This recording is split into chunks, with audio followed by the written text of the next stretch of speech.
The magnolias were in full bloom that Easter Sunday of 1847, their ivory petals catching the Virginia sunlight like scattered prayers across the Randolph estate. While church bells echoed through Richmond's finest neighborhoods, a different kind of resurrection was taking place behind the grand columns of one of the South's most prestigious plantations. But this was no story of salvation. This was a reckoning written in blood and birthed from forbidden love. On that holy morning, as the Randolph family prepared for their Easter feast, they had no idea that their most trusted gardener, a man they called Samuel but whose real name was Kofi, had already begun the most meticulous harvest of his life, not of their prized roses or their celebrated tobacco, but of their sins. For 9 months he had watched his lover, their mistress Eleanor Randolph, carry the child that would expose every lie their world was built upon. And for 9 months he had planned what justice would look like when wielded by hands that had only known chains. This is the story of a man who refused to be broken, who turned his master's tools against them, who became both executioner and emancipator in a single blood-soaked dawn. A man who understood that sometimes love demands the ultimate sacrifice, not of yourself, but of those who would destroy what you hold sacred. Before we continue with the video, drop a comment telling us where you're from and what time it is over there. And don't forget to subscribe to the channel. The Randolph estate sprawled across 300 acres of Virginia's richest soil, a monument to wealth built on the bent backs of human chattel. The main house rose like a white temple to greed, its columns thick as ancient oaks, its windows gleaming like the eyes of some satisfied beast. Inside, crystal chandeliers cast rainbow light across mahogany tables groaning under the weight of Easter bounty, honey-glazed ham, sweet potato pudding, bourbon pecan pie that filled every room with the scent of celebration. Laughter bubbled through those halls like champagne, the kind of careless joy that only comes from never having to look over your shoulder, never having to count the cost of your comfort in human flesh. Master Thomas Randolph held court at the head of his table, his face flushed with wine and pride, regaling his guests with tales of his latest business ventures, always careful never to call his slaves by their proper name, referring instead to his investments and his property. But beyond those gleaming windows, past the manicured gardens where Easter lilies bloomed in perfect rows, lay another world entirely. The slave quarters crouched in the distance like a collection of broken teeth, their walls thin as hope, their floors bare earth that had drunk too much sorrow. Here Easter Sunday meant nothing more than another day of survival, another sunrise that brought fresh reminders of their captivity. The contrast was a wound that never healed, luxury built on suffering, beauty watered with tears. Even the air seemed different between these two worlds. In the big house it carried the perfume of magnolia and fresh bread. In the quarters it hung heavy with the smell of fear and exhaustion, seasoned with the metallic tang of punishment that seemed to seep from the very walls. Yet on this particular Easter morning, something else moved through that heavy air, something patient and purposeful, like a storm gathering strength just beyond the horizon. Samuel, though that was never his name, never the name his mother whispered over his sleeping form in a village that existed now only in his dreams, had learned early that survival meant more than simply drawing breath. It meant watching, it meant remembering, it meant storing away every slight, every cruelty, every moment when the demons dressed as gentlemen revealed their true faces. Born Kofi in a place where baobab trees touched the sky, he had been 7 when the ships came, 10 when he first felt Virginia soil beneath his feet. The boy who had once helped his grandmother gather healing herbs in forests older than memory became Samuel, property of Thomas Randolph, assigned to tend gardens that mocked everything beautiful he had ever known. But knowledge, he learned, was a seed that could survive any winter. In the hidden corners of his mind, he preserved what his grandmother had taught him, which roots could heal and which could kill, how to read the language of plants, how to make medicines from what others saw as weeds. The masters thought they had stripped him of everything valuable, but they could not steal what lived in his blood, what sang in his bones when he touched the earth. For 15 years, he cultivated more than their precious roses. He cultivated patience. He learned their routines, their weaknesses, their blind spots. He discovered that cruelty made men predictable. Master Thomas, with his leather strap that came out every Friday whether there was cause or not. Overseer Briggs with his fondness for young girls who couldn't fight back. Mistress Catherine with her silver bell that summoned punishment for imagined slights. He watched them all, filing away their patterns like a hunter studying prey, never allowing the rage in his chest to show on his face. They mistook his silence for stupidity, his compliance for contentment. They saw the gentle hands that coaxed beauty from their soil, and never imagined those same hands calculating the precise amount of oleander needed to stop a heart, the exact pressure required to silence a scream. Then came Eleanor, the master's youngest daughter, 22, and restless as a caged bird with honey-colored hair and eyes that held more curiosity than cruelty. She began visiting the gardens not to issue orders but to ask questions about the flowers, about their care, about the man who tended them with such obvious skill. At first he kept his answers short, careful, but curiosity proved as dangerous as kindness, and slowly, inevitably, walls began to crumble. She started bringing him books, hidden beneath baskets of food scraps, tucked between folded linens she claimed needed washing. She taught him letters and stolen moments when the sun was high and the others dozed in shade.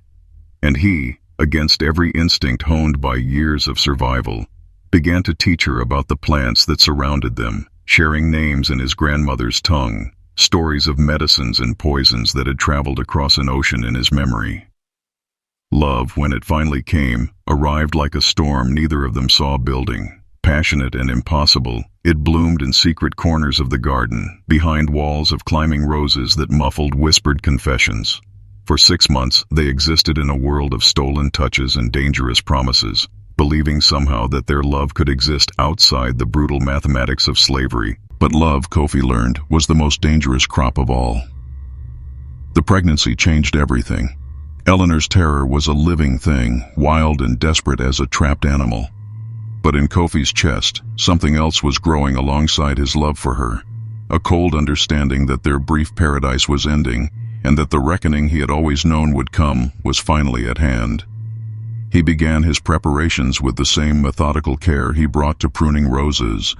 Every tool had its purpose, every ingredient its place in the symphony of justice he was composing.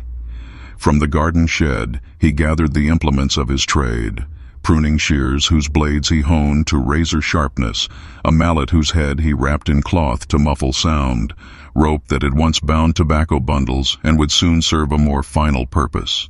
But the garden itself would provide his most potent weapons, foxglove, beautiful and deadly, its purple bells containing enough digitalis to stop 3 hearts, water hemlock, innocent-looking as Queen Anne's lace but carrying enough cycutoxin to kill a horse, oleander, the same flowers that perfumed the master's breakfast table, their leaves harboring cardiac glycosides that would mimic a heart attack so perfectly that no one would think to look for poison. He studied each target with the patience of a scholar, noting their habits like a naturalist cataloging species. Master Thomas, who took his morning coffee at precisely 6:30, alone in his study, while reviewing account books that reduced human lives to columns of profit and loss. His coffee was strong and bitter, perfect for masking the earthy taste of foxglove tea that would send his heart into fatal spasms within the hour. Overseer Briggs, who made his evening rounds at 9 o'clock sharp, checking the quarters with the thoroughness of a man who took genuine pleasure in finding reasons to punish, and his path never varied, past the tool shed, around the smokehouse, ending at his own cabin where he kept a bottle of corn whiskey for medicinal purposes. Whiskey that would soon contain enough water hemlock extract to ensure he never completed another round. Mistress Catherine, vain as a peacock and twice as proud, who insisted on her evening bath ritual at precisely 10 o'clock, perfumed with oils and attended by Sally, the young slave girl she tormented with particular cruelty. The bath oils Kofi had discovered came from the very oleander bushes he tended. How fitting that her vanity would become the instrument of her destruction. Each death would appear natural, heart failure for a man who ate too much rich food, accidental poisoning for a drunk who might have mistaken toxic roots for edible ones, and a tragic reaction to perfumed oils for a woman known to suffer from delicate health. By the time anyone thought to look for connections, Kofi planned to be long gone, disappeared into the network of safe houses and sympathetic souls that moved runaway slaves like precious cargo along underground rails. But first Eleanor, sweet, frightened Eleanor, who carried their child like a secret that would damn them both. He had already arranged for her escape, a contact in Richmond who would help her reach Philadelphia, where their child could grow up free. She would leave after the Easter celebration, when the family was bloated with food and wine, when their attention was focused inward on their own satisfaction. The irony was not lost on him that Easter, the celebration of resurrection, would become the night of his master's final judgment. He tested his preparations with the same precision he brought to grafting roses. A single drop of foxglove extract on a captured rat's food, the creature dead within minutes, its small heart finally still. Water hemlock mixed with grain alcohol and offered to a chicken that had grown too old to lay.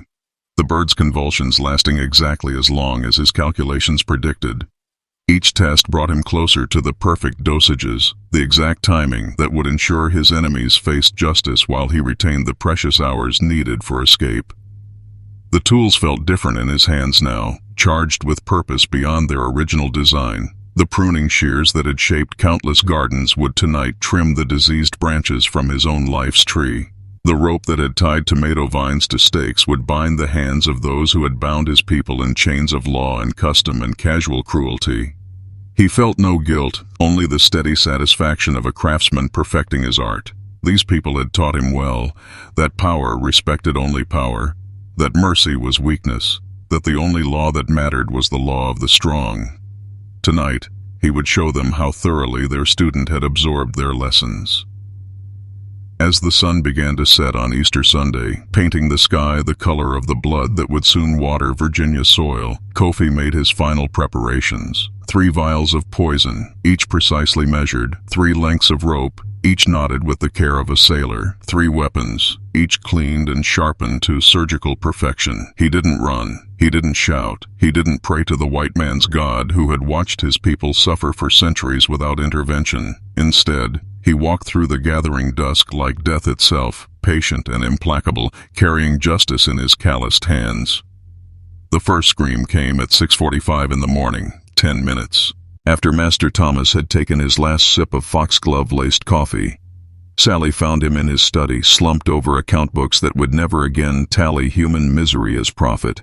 His face was twisted in the same expression of shock he had worn the day Kofi's mother died under the lash. Eyes wide with the sudden understanding that the universe did not, after all, bend to his will. Kofi had been working in the flower beds when Sally's wails pierced the morning air, his hands deep in soil that seemed to sing with satisfaction. He looked up with the same expression of mild curiosity he had perfected over decades of slavery, wiping his palms on the cloth tied around his waist before walking slowly toward the commotion. The sight that greeted him in that mahogany-paneled study was beautiful as any garden he had ever cultivated. Master Thomas sprawled across his ledgers like a broken scarecrow, his face purple as the foxglove that had stopped his heart, his fingers still clutching the pen that had signed so many bills of sale. The coffee cup sat half empty beside him, its bitter dregs carrying enough poison to kill 3 men his size. But there was no time to savor the artistry of it. Even as the household erupted in confusion and grief, Kofi was already moving toward his next appointment. Overseer Briggs would be making his morning inspection of the fields, walking the same route he had walked for 5 years, checking for signs of rebellion or laziness or any of the 1,000 small infractions that justified his particular brand of casual violence. Kofi found him near the tobacco barn, bent over a plant whose leaves showed signs of worm damage. The man straightened as he approached, his face already settling into the cruel mask he wore like a uniform. But before he could speak, before he could bark an order or find fault with Kofi's presence, strong hands closed around his throat. The overseer was bigger, younger, better fed than the slave who killed him, but size meant nothing when surprise was complete, when years of suppressed rage finally found expression in fingers that knew exactly how much pressure the human windpipe could withstand. Briggs thrashed like a landed fish, his hands clawing at Kofi's arms, his eyes bulging with the same terror he had inspired in countless slaves over the years. "You remember my mother?" Kofi whispered, his voice calm as a summer morning. "She was picking your precious tobacco when you decided she wasn't moving fast enough. You remember how she begged when you brought out the whip? How she promised to work harder if you would just show mercy?" Briggs's struggles grew weaker, his face darkening to match the soil beneath their feet. Around them, the tobacco plants rustled in the morning breeze, their broad leaves drinking sunlight that would soon be his alone to see. "She called you sir, even as she died," Kofi continued, tightening his grip with surgical precision. "Even with her back open to the bone, she called you sir. I wonder what you'll call the devil when you meet him." The body went limp with a sound like a sigh, and Kofi lowered it gently to the earth, arranging the limbs with the same care he brought to pruning roses. To anyone who found him, Briggs would appear to have suffered some kind of seizure or fit, a tragic accident that claimed a man in the prime of his life. 2 down, 1 to go. Mistress Catherine was in her sitting room when he found her, bent over needlework that depicted songbirds in a gilded cage. How appropriate, he thought, that her final earthly act should be creating art that celebrated the imprisonment of beautiful things. She looked up as he entered, her face shifting through surprise and annoyance before settling on the imperious mask she wore when addressing the help. "What are you doing here?" she demanded, her voice sharp as the needle in her hand. "You know better than to enter the house without permission. I should have you whipped for your impertinence." "Yes, ma'am," he said quietly, moving closer with the same unhurried pace he used when approaching skittish horses. "You should." Something in his tone made her frown, made her lean back in her chair as if distance might protect her from whatever she was seeing in his eyes. "Go back to your work immediately. I'll speak to my husband about your behavior." "Your husband is beyond speech, ma'am. He's taken up residence in a place where account books don't matter, and the only currency is pain." The words hit her like physical blows, and Kofi watched understanding dawn in her pale eyes like sunrise over a battlefield. She opened her mouth to scream, but his hand was already there, covering her lips with the same gentleness he used when transplanting delicate seedlings. "Hush now," he whispered, his other hand finding the pressure point at the base of her skull that his grandmother had taught him could bring either healing sleep or permanent rest. "You've made enough noise for one lifetime." Catherine Randolph died as she had lived, in silk and comfort, surrounded by pretty things that meant nothing at all. Her final breath smelled of the rose water she dabbed behind her ears each morning, the same roses Kofi had cultivated with his own blood and sweat and carefully contained rage. 3 hearts that would beat no more. 3 voices that would never again order another human being bought or sold or brutalized for sport. 3 demons dressed as gentlemen, returned at last to whatever hell had spawned them. The discovery came in waves, each more shocking than the last. First Master Thomas in his study, then Overseer Briggs in the tobacco field, finally Mistress Catherine in her sitting room with her needlework scattered around her like fallen leaves. By midday, the estate was crawling with men from town. The sheriff, the doctor, the preacher, all of them white-faced and whispering about the impossible. 3 deaths in one morning. 3 healthy adults struck down without warning or apparent cause. The doctor spoke of heart failure and seizure, of the mysterious ways Providence worked its will. But the sheriff's eyes were harder, more suspicious, and they fell repeatedly on the slaves who moved through their daily routines with what might have been unusual calm. Kofi was tending the roses when they came for him, his hands deep in soil that would soon be watered with his own blood. He had known this moment would come, had planned for it as carefully as he had planned everything else. Eleanor was already gone, spirited away in the pre-dawn darkness to safety and freedom. Their child would grow up knowing that its father had refused to bow, had chosen justice over survival, had proven that even slaves could deal death when love demanded it. He did not resist when they bound his hands. He did not protest his innocence or beg for mercy. Instead, he stood tall as the oak trees that had witnessed generations of suffering, his eyes fixed on some distant horizon that held promises of justice beyond the reach of earthly law. The trial, if it could be called that, lasted 3 hours. No evidence was presented beyond the color of his skin and the impossibility of any other explanation. The prosecutor painted him as a monster, a rabid dog that had turned on its masters without provocation or cause. The defense attorney, appointed by the court and clearly uncomfortable with his assignment, mumbled a few words about the absence of direct proof before falling silent. But when they asked him to speak on his own behalf, Kofi rose with the dignity of a king addressing his court. His voice, when it came, was steady as stone and twice as unbreakable. "You want to know why?" he said, his eyes moving across the sea of white faces like a general surveying a conquered battlefield. "You want to understand how a slave could dare to raise his hand against his betters? The answer is simple. They taught me how." A murmur ran through the courtroom like wind through wheat, but he continued, his voice growing stronger with each word. "They taught me that might makes right. They taught me that mercy is weakness. They taught me that a man's worth is measured by his willingness to take what he wants and keep what he takes. I was an excellent student." The judge's gavel fell like thunder, but it could not drown out the truth that hung in the air like smoke from a righteous fire. When the sentence was pronounced, death by hanging, to be carried out at dawn, Kofi nodded as if accepting a well-deserved honor. They offered him a preacher in his final hours, a pale man with soft hands who spoke of forgiveness and redemption. But Kofi had no need of their God's mercy, no desire for salvation that came wrapped in chains. Instead, he spent his last night listening to the songs that drifted from the slave quarters, voices raised in harmonies that carried the memory of freedom across an ocean of pain. The hanging took place at sunrise, the same time of day when Master Thomas had taken his last sip of poisoned coffee. A crowd had gathered, planters and their wives, townspeople hungry for spectacle, slaves ordered to attend as a lesson in the consequences of rebellion. They expected to see a broken man, a creature crushed by the weight of his crimes. Instead, they saw Kofi walk to the gallows with his head high and his shoulders straight, every step a declaration that he remained unbroken, unbowed, unconquered. When they asked for his final words, he spoke not to the crowd, but to the slaves forced to watch, his voice carrying like birdsong over still water. "Tell your children," he said, his eyes finding faces he had known in bondage, "that love is worth any price. Tell them that freedom is not a gift to be granted, but a right to be claimed. Tell them that even in chains, a man can choose his own way to die." The rope that took his life was no different from the rope he had intended to use on his enemies, hemp and knot, and the patient application of physics. But in dying, he accomplished something that living had never allowed. He became free.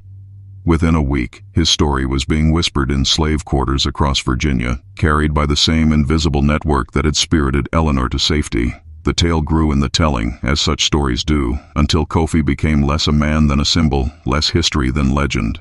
They spoke of him as the gardener who had planted justice in soil watered with tears, who had proven that even the most carefully tended systems of oppression could be uprooted by love and determination.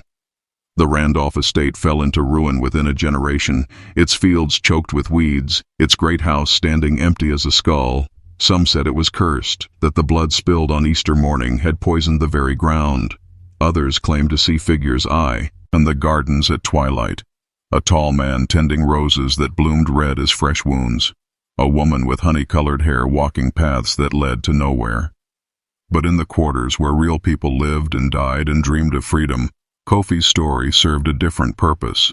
It became a whisper behind the stove, a song hummed while picking cotton, a bedtime story that taught children that resistance could take many forms, that love could be its own kind of weapon, that even in the depths of oppression, the human spirit could find ways to fight back. Years later, when the war came and the chains were finally broken, some of those who remembered would say they heard his voice in the wind that swept across the battlefield, urging the Union soldiers forward, reminding them that justice delayed was justice denied. Whether true or merely the hope of hearts too long deferred, the story endured, growing stronger with each telling until it became something larger than the man who had inspired it. What violence is buried under the sugar we sweeten our coffee with? What cries became the seasoning for our daily bread? These are the questions that Kofi's story asks of us across the centuries, challenges that echo still in every corner where injustice masquerades as order, where love is forbidden by law, where human beings are reduced to property and ledger books that balance profit against pain. His legacy lives not in the deaths he dealt, but in the life he chose to live, one that refused to accept that some people were born to be owned, that love could be regulated by the color of skin, that dignity was a privilege to be granted rather than a birthright to be claimed. In choosing violence, he chose freedom. In choosing death, he chose to live forever in the hearts of those who refused to bow. The magnolias still bloom each spring in Virginia, their ivory petals catching sunlight like scattered prayers. But those who know the true history of that soil understand that some flowers grow more beautiful when watered with the blood of martyrs, that some stories demand to be told even when the telling comes at the ultimate price. If you enjoyed this story, subscribe to the channel, turn on the notification bell, leave a like, and share it with someone who needs to hear this truth. It really helps the channel keep bringing real stories that never make it into the history books.